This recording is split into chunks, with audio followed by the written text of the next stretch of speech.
Last time we looked at how to set up an email account.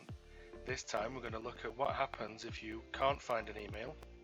If someone sent you something and you can't see it, it could be in your junk mail folder. Now here we'll click on the junk mail folder, you'll be able to see the cursor there.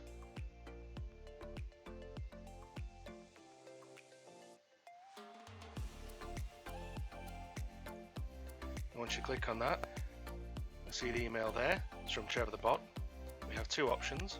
There is a button there that says not junk, which we've moused over.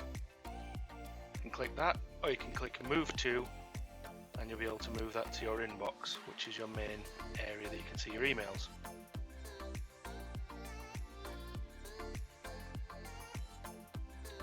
Once you've done that, click on your inbox again, and there you go.